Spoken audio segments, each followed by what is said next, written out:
शराबबंदी को लेकर बड़ी चर्चा हो रही। जीतन राम मांझी बोले जो मेरी सरकार बनेगी, पता नहीं वो एनडीए के बारे में बोल रहे थे या खुद के बारे में, लोगों ने समझा एनडीए के बारे में बोल रहे थे। तो शराबबंदी को मैं स्पष्ट रूप से खोल दूंगा, शराब बिकेगी।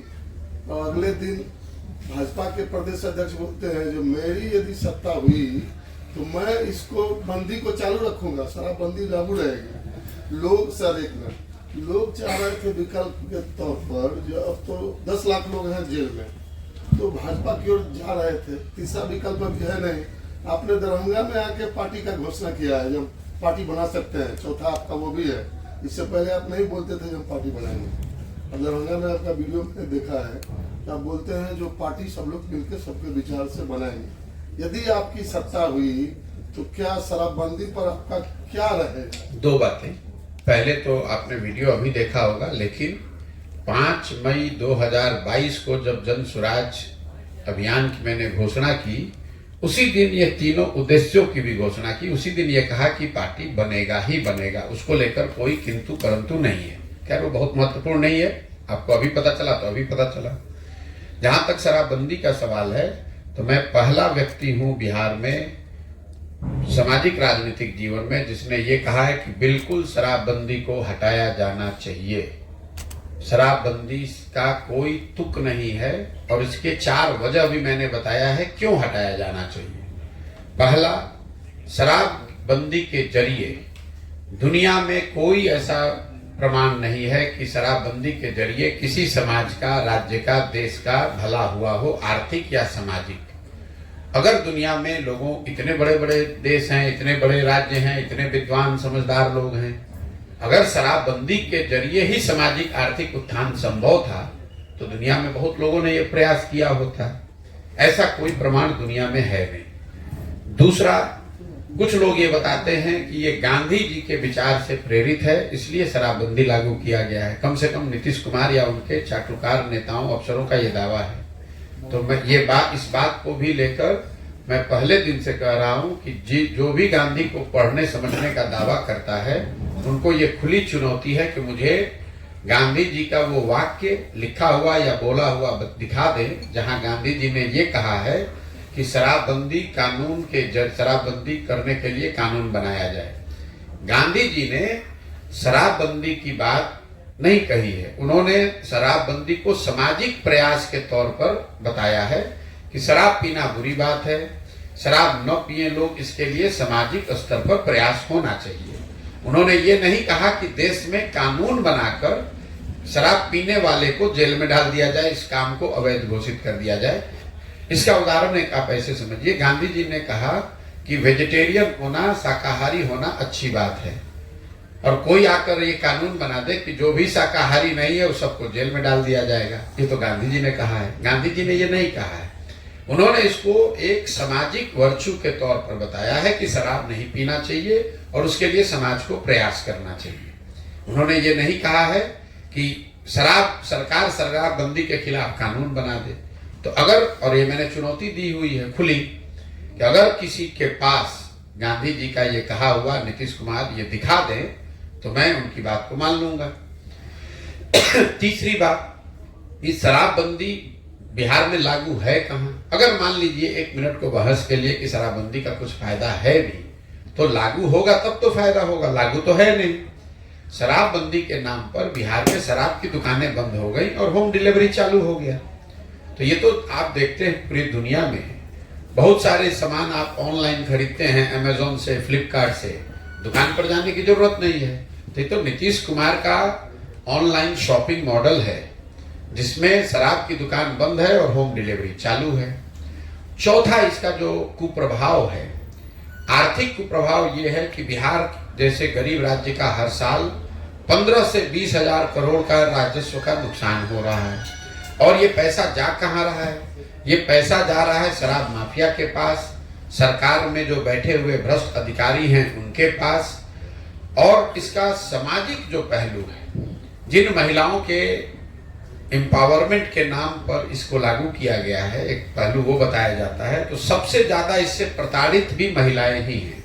आपने जो कहा 10 लाख लोग जेल में नहीं है, जब से शराबबंदी लागू की गई है तो बिहार में 6,37,000 से ज्यादा शराबबंदी से जुड़े हुए केस रजिस्टर किए गए हैं।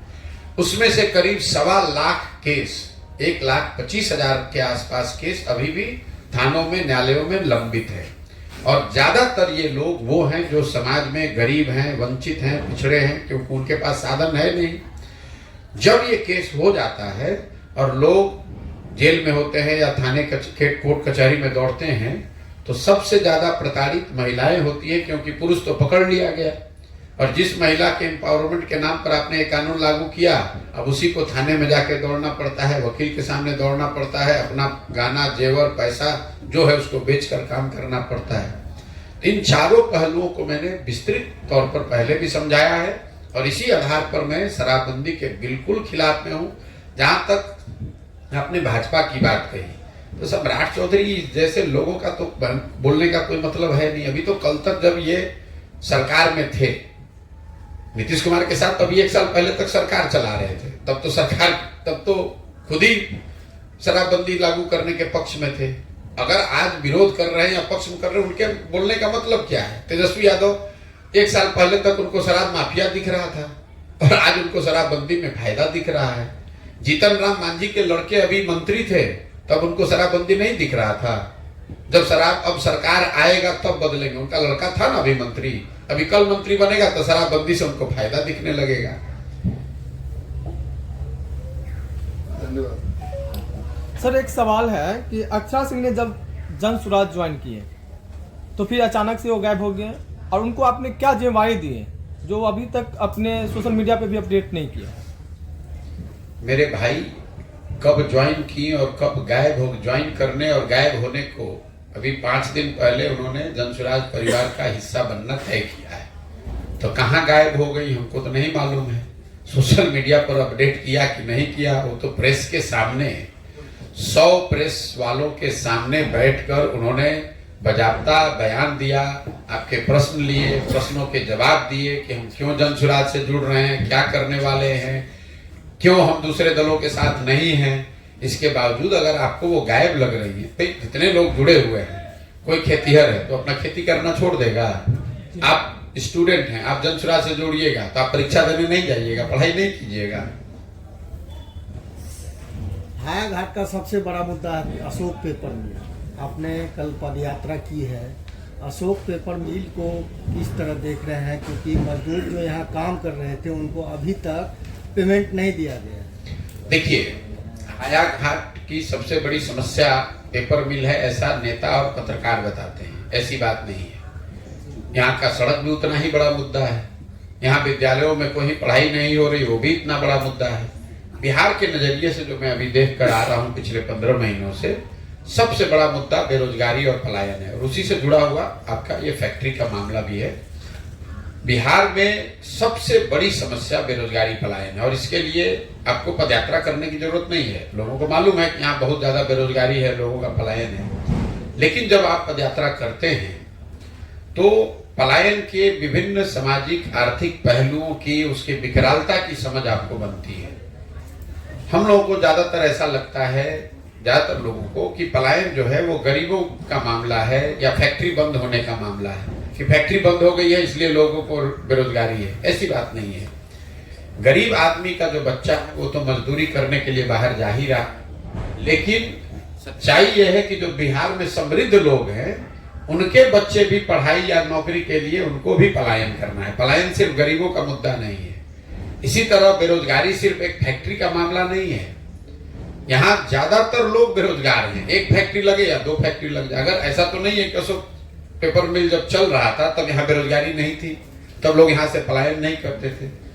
फैक्ट्रियां तो तमाम यहाँ बंद हैं, कोई आप ही के यहाँ नहीं बंद है, हर जिले में बंद है। जो भी फैक्ट्री चल रही थी, चाहे चीनी मिल हो, चाहे पेपर मिल हो, वो सब बंद है, क्योंकि सरकार की प्राथमिकता में शिक्षा रोजगार है ही नहीं। सरकार को तो सरकारी नौकरी और उससे जुड़ा हुआ आरक्षण, यही सबसे बड़ा मामला दिखता है। आपको हमको एक आंकड़ा याद रखना चाहिए कि बिहार में कुल 1.57% मतलब 1.5% आबादी ही सरकारी नौकरी में है।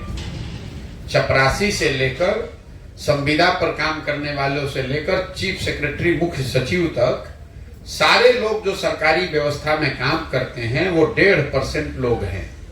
98.5% आदमी तो सरकारी नौकरी में है ही नहीं, लेकिन वो 1.5% के लिए ही पूरे समाज को बांट के लड़ाकर हर आदमी उसी 1.5% में जगह पाने के लिए लड़ रहा है। लड़के तैयारी कर रहे हैं, जातियां संघर्ष कर रही हैं आरक्षण के लिए, गरीब आदमी उसमें मारामारी कर रहा है, पैसे वाला पैसा देकर उसी में घुसना चाहता है। लेकिन अगर आप ये मानिए कि जब 1.5% ही टोटल है, एक ही रोटी है, खाने वाले 10 हैं, तो 9 आदमी को तो भूखे रहना ही रहना है। तो अशोक पेपर मिल चालू हो जाए, उससे दरभंगा में रोजगार नहीं मिल जाएगा, 5000 आदमी को रोजगार मिल जाएगा, लेकिन दरभंगा में तो लाखों लोग बेरोजगार हैं। बिहार में 2 करोड़ लोग, बिहार से 2 करोड़ लोग बाहर गए हैं मजदूरी करने, पलायन करके। तो अगर सरकार कहती है हम 1 लाख लोगों को नौकरी दे दी, तो भाई अगर मान भी ले, वो नौकरी का आंकड़ा झूठा है, लेकिन अगर 1 लाख आदमी को आपने नौकरी दे भी दिया तो भी 1,99,00,000 आदमी को तो कुछ भी नहीं मिला।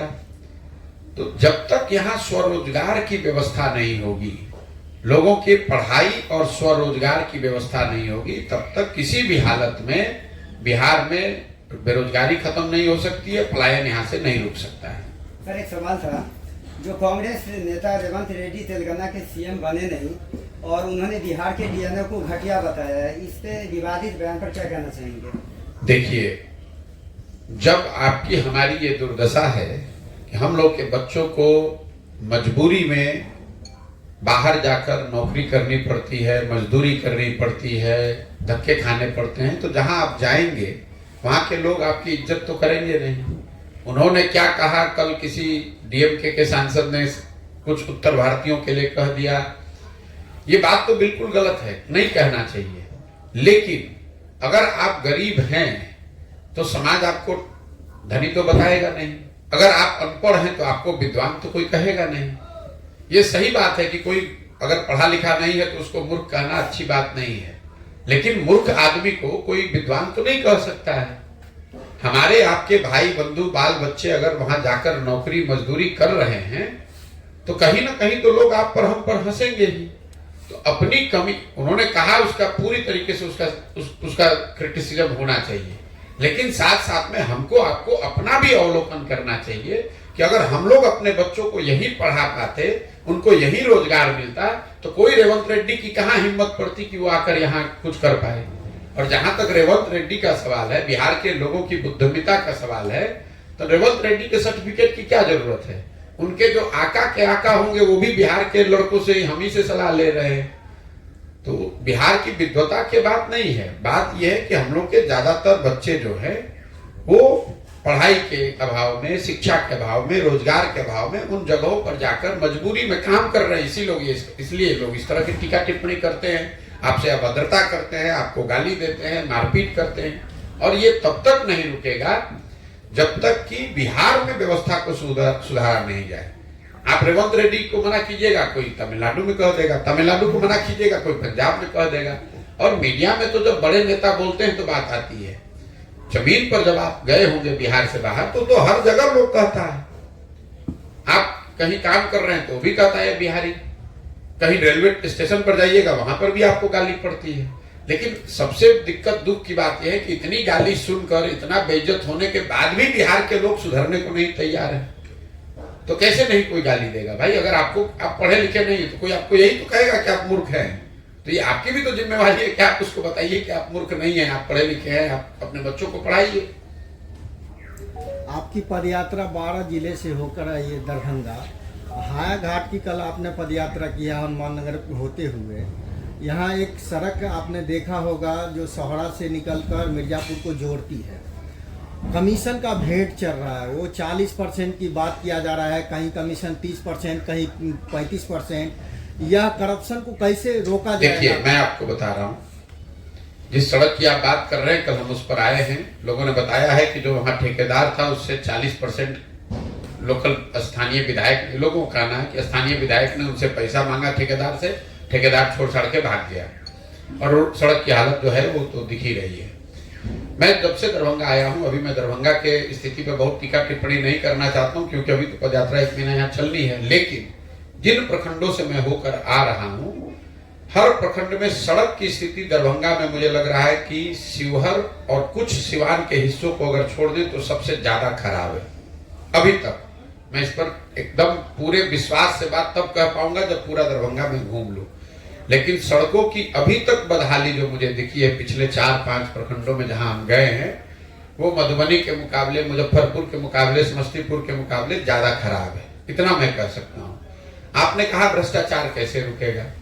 भ्रष्टाचार कैसे रुकेगा, इसके लिए हम उन लोगों में से नहीं है कि खड़ा होकर कहेगा हम आएंगे तो भ्रष्टाचार रोक देंगे। भ्रष्टाचार रोकने के लिए दुनिया भर में, पूरे दुनिया में अगर आप देखेंगे कि भ्रष्टाचार किन देशों में सबसे कम है और उन देशों ने भ्रष्टाचार को कैसे रोका है।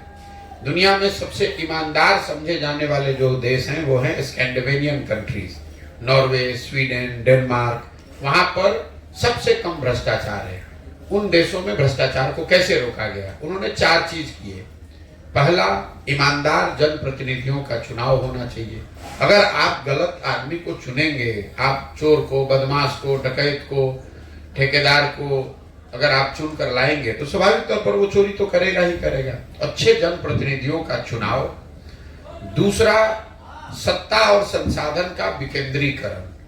बिहार में अभी जो व्यवस्था है, ये पूरी बिहार की शासन व्यवस्था को 2 नेता, नीतीश कुमार, तेजस्वी यादव और उनके 5 अफसर चला रहे हैं। सत्ता और संसाधन दोनों का इतना केंद्रीकरण कर दिया गया है कि 5 ही आदमी पटना से बैठ के निर्णय लेता है कि किसको कौन योजना बननी है, कौन योजना रुकनी है, कहां पैसा जाना है, कहां पैसा नहीं जाना है। इसीलिए आप हर जगह सुनते हैं भैया बिहार में बड़ा अफसरशाही है। तो पहला, ईमानदार जनप्रतिनिधियों का चुनाव। दूसरा, सत्ता और संसाधन का विकेंद्रीकरण। तीसरा, जन भागीदारी। लोगों को जिस सड़क की आप बात कर रहे हैं, लोगों को अगर ये जानकारी हो कि भाई इतना पैसा आया है, इतना पैसा इस ठेकेदार को दिया गया है और इस चीज को इस तरीके से, बेहतर तरीके से इतने दिन में सड़क को बनाया जाना है। जनता की भागीदारी है ही नहीं। जनता को ये मालूम ही नहीं है कि उनका अधिकार क्या है, उनके लिए कौन सी योजना चल रही है, उनको क्या उससे लाभ मिलना चाहिए, नहीं मिलना चाहिए। और चौथा, बड़े पैमाने पर तकनीक का, टेक्नोलॉजी का प्रयोग। जैसे बिहार में मैं आपको एक उदाहरण से समझाता हूं। यहाँ पर नल जल योजना में हुए भ्रष्टाचार की चर्चा घर घर में है, हर आदमी बात कर रहा है। नल जल योजना को बनाते समय जो ये कितना हजारों करोड़ रुपए खर्च किए गए, अगर योजना को बनाते समय उसमें एक टेक्नोलॉजी का प्रयोग किया गया होता, स्मार्ट मीटर लगा दिया गया होता, तो पटना से बैठकर आप ये देख पाते कि कब मोटर ऑन हुआ, कितना पानी डिस्चार्ज हुआ, कितना पानी लोगों को मिला और कितना पानी बर्बाद हुआ। अगर आपने उस तकनीक का उपयोग किया होता तो आपको गांव-गांव पूछने की जरूरत नहीं थी कि योजना चल रही है कि नहीं। पटना में बैठा हुआ एक कंट्रोल रूम बता सकता था कि आज कितने नल जल योजना में सुबह में 8 बजे मोटर चालू हुआ, कितने जगह मोटर चालू नहीं हुआ, कितने जगह पानी कितना डिस्चार्ज हुआ। इन 4 चीजों के समावेश से भ्रष्टाचार पर बहुत बड़े पैमाने पर अंकुश लगाया जाए। खत्म नहीं होगा, खत्म बिल्कुल नहीं हो सकता है, ये आप मान लीजिए। ये जो कहता है वो झूठ बोलता है। लेकिन इन 4 चीज को अगर किया जाए, जनता ईमानदार जनप्रतिनिधियों का चुनाव करे, जो लोग सत्ता में आए वो सत्ता और संसाधन का विकेंद्रीकरण करें, बड़े पैमाने पर जनता को सरकार के निर्णयों में, योजनाओं के बनाने और क्रियान्वयन में शामिल किया जाए और तकनीक का उपयोग हर स्तर पर किया जाए, तो बिहार में भ्रष्टाचार को कम किया जा सकता है। दुर्भाग्य ऐसा है सर कि जहाँ भी योजना होता है वहाँ पे बोर्ड भी नहीं लगाया जाता है। भैया यही तो आपको जन भागीदारी की बात वही तो बता रहे, जब लोगों को पता ही नहीं है कि सड़क इस जगह से इस जगह के लिए इतना रुपया सैंक्शन हुआ, ये इसका ठेकेदार है और इनको इतने दिन में पूरा करना है, इसके मेंटेनेंस की जिम्मेवारी इनको 3 वर्ष की है। ये जानकारी लोगों को होगी तब तो उसमें कोई 2 आदमी जाकर पूछेगा। अभी तो लोगों को जानकारी नहीं, लोगों को यही नहीं समझ है ज्यादातर जगह कि ये सड़क पंचायत की है, ये मुख्यमंत्री संपर्क योजना है, कि प्रधानमंत्री संपर्क योजना है, कि ये आरईओ की सड़क है, कि पीडब्ल्यूडी की सड़क है, सड़क इसलिए नहीं बन रही है कि बीच में प्राइवेट जमीन है, कि सड़क इसलिए नहीं बन रही है कि ठेकेदार से पैसा किसी ने मांगा वो भाग गया। जब ये लोगों को जानकारी नहीं है तो फिर नीचे काम होगा कैसे? इसको करने का तो एक ही तरीका, पटना में कोई अफसर बैठ के ये तो नहीं बता सकता है कि हायाघाट के किस गांव के किस टोले में सड़क अच्छी बनी या खराब बनी। जहां बन भी रहा है उसका क्वालिटी खराब है। लेकिन अगर आपके घर के सामने सड़क बन रही है और आपको ये मालूम है कि इसका ये मापदंड है, इस आदमी को बनाना है, तो हर आदमी जगह या न जगह कम से कम जागरूक जनता जो है वो खड़ा होकर पूछेगी कि भाई ये क्यों इस तरह से बनाया जा रहा है या नहीं बनाया जा रहा है। दुनिया में इसी तरीके से लोगों ने रोका है। बाकी नेता आकर नाटक करने के लिए आपने देखा जन लोकपाल आएगा तो भ्रष्टाचार खत्म हो जाएगा। जो लोग जन लोकपाल का आंदोलन कर रहे थे वही जेल में जा रहे हैं।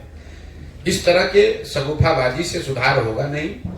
जब तक आप इन चारों चीज को लागू नहीं करेंगे, ईमानदार जनप्रतिनिधियों को नहीं चुनेंगे, सत्ता और संसाधन का विकेंद्रीकरण नहीं होगा, जनता को इसमें भागीदार हिस्सेदार नहीं बनाया जाएगा और बड़े पैमाने पर तकनीक का उपयोग नहीं होगा, तब तक बिहार में या कहीं पर भी भ्रष्टाचार पर अंकुश लगाया नहीं जा सकता है। सर, बिहार में जनता हमेशा ब्लैकमेल, इमोशनल ब्लैकमेल होते आ रहा है, लेकिन अब जो आपने कहा कि सेल्फ डिपेंड होने के लिए क्या करना पड़ेगा आम जनता?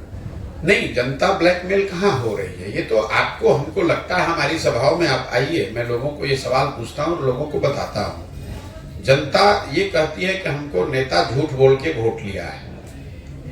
ऐसी बात नहीं है। नेता को तो उसी चीज पर वोट मिल रहा है जो वो बता रहा है। नेता ने कहा कि मंदिर बनाएंगे, वोट दीजिए, आपने वोट दे दिया तो मंदिर बन रहा है। नेता ने कहा कि 5 किलो अनाज हम आपको देंगे, वोट दीजिए, तो आप वोट दे दिए। चोरी भी हो रहा है तब भी 1 किलो चोरी करके 4 किलो अनाज मिल रहा है। नेता ने कहा कि हम आपके जात, आप हमारे जात के हैं, हमको वोट दे दीजिए, अपने जात का उत्थान कर देंगे। तो जाति की चर्चा, जाति की का सर्वे, जाति का बात हर जगह बिहार में हो रहा है। नेता ने कहा कि हम जीत कर आएंगे, हमको वोट दीजिए, आपको सिलेंडर दे देंगे, तो सिलेंडर का दाम 1000 हो कि 1200 सिलेंडर सबको बंटिए रहा है। नेता ने कहा कि हम गुजरात में बहुत विकास किए हैं इसलिए हमको वोट दे दीजिए, तो गुजरात में विकास हो ही रहा है और आपके हमारे बच्चे जाकर गुजरात में नौकरी कर ही रहे हैं। तो हम रोज लोगों से पूछते हैं कि आपने किस बात पर वोट दिया जो आपको नहीं मिला है? तो लोग खुद ही बताते हैं भैया हम लोग तो पढ़ाई के लिए जीवन में वोट नहीं दिए। आप जिस मिल की बात कर रहे हैं, हायाघाट में कौन आदमी उस मिल के लिए वोट किया है?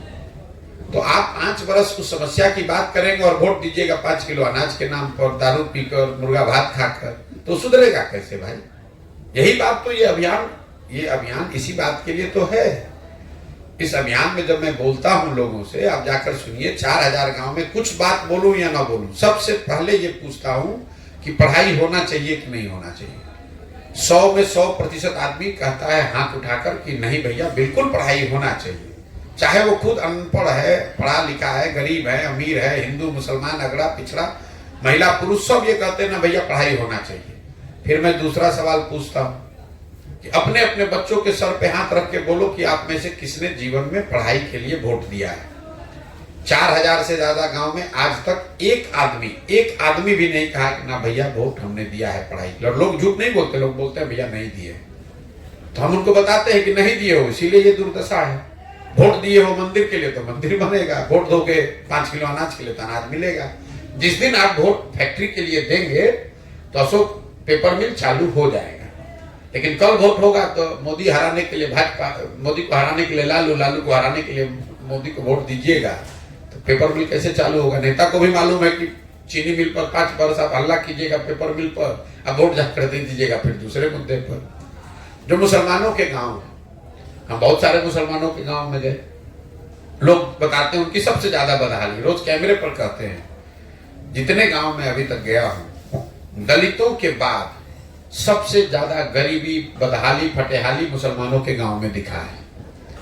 लेकिन वही मुसलमान जब कहता है कि हमारे गांव में भैया सड़क नहीं है, हमारे यहाँ नाली गली की हालत खराब है, हम लोग को नल जल का पानी नहीं मिल रहा है, अस्पताल नहीं है, स्कूल नहीं है, तो मैं उनसे पूछता हूँ अच्छा ये बताइए कि आप सड़क आपके गांव में नहीं है तो सड़क का मंत्री कौन है? तेजस्वी यादव। आप कह रहे हैं कि नाली गली पानी नल जल नहीं है तो ग्रामीण कार्य मंत्री कौन है? तेजस्वी यादव। आप कह रहे हैं कि भैया महिला बुजुर्ग बच्चा बीमार पड़ता है, दवा डॉक्टर अस्पताल नहीं है, तो स्वास्थ्य का मंत्री कौन है? तेजस्वी यादव। आप कह रहे हैं कि मधुबनी दरभंगा भैया सड़क शहर का हालत बरसात में नरक का है, नरक का दशा है, तो शहरी विकास मंत्री कौन है? तेजस्वी यादव। अब फिर कल वोट होगा तो सारा मुसलमान उठ के जाके फिर वही तेजस्वी यादव को वोट देगा, तो सुधार होगा कैसे ये बताइए? तेजस्वी यादव को भी मालूम है, लालटेन के लोगों को मालूम है कि ये मुसलमान है, हमको वोट देगा ही देगा, ये हमारा बंधुआ मजदूर है। यही हाल भाजपा के वोटर का है, उनको मालूम है कि काम करे चाहे न करे, जो भाजपा का वोट, जो भी लालू जी से डरता है वो आके हमको वोट दे ही देगा। भाई अशोक पेपर मिल नहीं चालू हुआ तो मोदी जी चालू क्यों नहीं करा दे रहे? मोदी जी को तो सब लोग वोट दिया है, यहाँ से दरभंगा से अपने सांसद जिता कर भेजा है, और पेपर मिल चालू नहीं हुआ तो उनका सांसद तो हारना चाहिए इस बार। लेकिन सारी शिकायतों के बाद, पेपर मिल चालू नहीं होने के बाद भी जब वोट होगा तो आप लोग कहिएगा भैया लालू से अच्छा तो मोदी है, चलिए इसी को दीजिए। इसीलिए सुधार नहीं होता है। दक्षिण के जितने राज्य हैं, आंकड़ा जरा याद रखिए आप लोग, दक्षिण में जितने राज्य हैं, केरल, कर्नाटक, तमिलनाडु, आंध्र प्रदेश, तेलंगाना, कोई ऐसा राज्य नहीं है जहां कोई एक आदमी 10 साल से ज्यादा लगातार मुख्यमंत्री रहा हो। बिहार में 32 वर्ष से लालू नीतीश, आपको बदलना ही नहीं, आगे बढ़ना ही नहीं है। लोकतंत्र को ही खत्म कर दिया गया है। यहाँ इन्हीं का जन्मसिद्ध अधिकार है, ये रहेंगे, इसके बाद इनके बेटे रहेंगे। तो अगर आपको मालूम है कि हमको परीक्षा में 80% नंबर आना ही है तो आप पढ़िएगा क्यों? नेता को मालूम है कि हमको जनता वोट देगी ही तो काम करेगा क्यों? सर एक लास्ट सवाल था, 2023 में कश्मीर में एक भी हड़ताल नहीं हुई है और 2023 में आतंकवाद से एक भी नागरिक की मौत नहीं हुई है, तो आप मानते हैं कि 370 हटाना मोदी सरकार के लिए एक बड़ा उपलब्धि है? मैं उपलब्धि ये मानता हूं कि अगर कश्मीर में शांति बहाल हुई है और अगर शांति बहाल हो गई, वहां इंटीग्रेशन उनका देश के साथ शुरू हो गया, वहां तरक्की हो रही है या होने वाली है, तो वो क्रेडिट की बात है, देश के लिए अच्छी बात है। सर बिहार में उद्योग चालू करने के लिए युवा लोन, सरकार से लोन लेते हैं, क्योंकि जूता चप्पल सब खिंच जाता है फिर भी उसको लोन नहीं मिलता है। क्या कोई आसानी तरीका सरकार को अपनानी चाहिए? बिहार में बेरोजगारी खत्म करने का, पलायन रोकने का सबसे बड़ा जो तरीका है वो है शिक्षा और पूंजी की उपलब्धता। ज्यादातर लोग, आप लोग या यहाँ के नेता न जानते हैं, न इस पर चर्चा करते हैं कि आखिर इतनी बेरोजगारी यहाँ क्यों है, लोग यहाँ से कोई रोजी रोजगार क्यों नहीं कर पाते हैं। उसके 2 वजह है। एक तो यहाँ शिक्षा व्यवस्था ध्वस्त है, तो आप पढ़े लिखे हैं नहीं, आपको समझदारी बनी नहीं, डिग्री ले लिया आपने, स्कूल में गए खिचड़ी खाए, कॉलेज में गए नाम लिखा के डिग्री लेके निकल गए, समझ तो आए, कुछ बनी नहीं। लेकिन उससे बड़ी परेशानी यह है कि बिहार में पूंजी नहीं है लोगों के पास काम करने के लिए। मान लीजिए कि आपको बाल काटने आता है, अगर आपके पास 1 लाख रुपया हो तो आप एक सैलून लगा लेंगे, उसमें 2-4 लोगों को रोजगार देंगे और खुद भी अपने परिवार का भरण पोषण करेंगे। लेकिन अगर 1 लाख रुपया आपके पास न हो, सैलून लगाने का पैसा न हो, तो आप किसी सैलून में जाकर मजदूरी कीजिएगा। अब वो 1 लाख रुपया सामान्यतः लोगों के पास आता कहाँ से? उसके आने के 2 तरीके हैं। या तो आपके कमाया हुआ पैसा हो, बचत का पैसा हो, उससे आपकी पूंजी बनती है, या दूसरा तरीका है जो आप कह रहे हैं, जो बैंक वाले आपको ऋण देते हैं, लोन देते हैं। पूंजी के समाज में 2 ही तरीके हैं, आपकी अपनी बचत और बैंकों से मिलने वाला लोन। मान लीजिए कि आपको घर बनाना है, आपके पास 1 लाख रुपया अपना बचा हुआ है कमाने के बाद, खर्चे के बाद, और फिर 10 लाख रुपया बैंक ने लोन ले लिया, तो आप 10 लाख रुपए का घर बना सकते हैं। इस चीज को अगर आप समझना चाहते हैं तो रिजर्व बैंक ऑफ इंडिया एक व्यवस्था उन्होंने बनाई हुई है, एक आंकड़ा जारी करते हैं जिसको कहते हैं क्रेडिट डिपॉजिट रेशियो। मतलब कितना पैसा लोगों ने बैंकों में जमा किया और बैंकों ने उसके बदले कितना पैसा ऋण के तौर पर वापस दिया। पैसा आप जमा करें, ये जमा करें, हम जमा करें, लेकिन जो लोग ऋण लेना चाहते हैं उनको बैंक ऋण देते हैं। ये उनका बिजनेस भी है और उनकी संवैधानिक जिम्मेवारी भी है कि अगर 100 रुपया उन बैंक में जमा होता है तो बैंक की ये जिम्मेवारी है कि 70 रुपया कम से कम वापस से समाज में लोन के तौर पर, ऋण के तौर पर दिया जाए।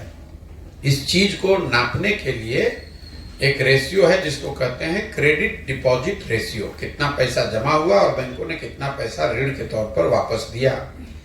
देश में सीडी रेशियो है 70%, मतलब पूरे देश के लोगों ने अगर मिलकर 1 लाख रुपया बैंक में जमा किया तो बैंकों ने 70,000 रुपया ऋण के तौर पर समाज के अन्य विभिन्न लोगों को दिया, चाहे घर बनाने के लिए दिया हो, गाड़ी खरीदने के लिए दिया हो, यूट्यूब चलाने के लिए दिया हो, सैलून लगाने के लिए दिया हो।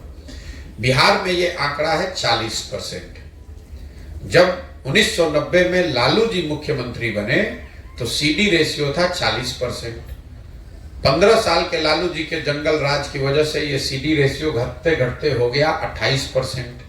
फिर नीतीश कुमार के सुशासन के दौर में, उनके अपने शब्द में जो उन्होंने सुशासन किया है, वो 18 साल के बाद ये पिछले साल बढ़कर अभी तक हुआ 40%। अब इसका असर क्या होता है वो समझिए। पिछले साल, अभी आपने कहा कि यहाँ चीनी पेपर मिल नहीं चल रहा है, पिछले वर्ष बिहार की गरीब जनता ने बैंकों में जमा किया 4,61,000 करोड़ रुपया। इसको याद रखिए, पिछले साल बिहार के लोगों ने यहाँ के बैंकों में जमा किया 4,61,000 करोड़ रुपया, 4,21,000 करोड़ रुपया। 40% सीडी रेशियो का मतलब है कि लोगों को लोन मिला 1,61,000 करोड़ रुपया का। बाकी पैसा कहाँ गया? 2,80,000 करोड़। बाकी पैसे को बैंकों ने बिहार से लेकर उन राज्यों में शिफ्ट कर दिया जहां पर उद्योग धंधे लग रहे हैं, जहां रोजगार है, व्यापार है। आंध्र प्रदेश में, तेलंगाना में, महाराष्ट्र में, गुजरात में, तमिलनाडु में, केरल में सीडी रेशियो है 90 या उससे ज्यादा। मतलब अगर आप आंध्र प्रदेश में बैंक में जाइएगा, वहां 100 रुपया आंध्रा के लोगों ने जमा किया तो बैंकों ने 100 रुपया से ज्यादा ऋण दिया। इसका असर क्या हुआ? 1990 से लेकर पिछले वित्तीय वर्ष तक बिहार से खाली लोग नहीं गए, पढ़े लिखे लोग खाली यहां से बुद्धि का पलायन नहीं हुआ।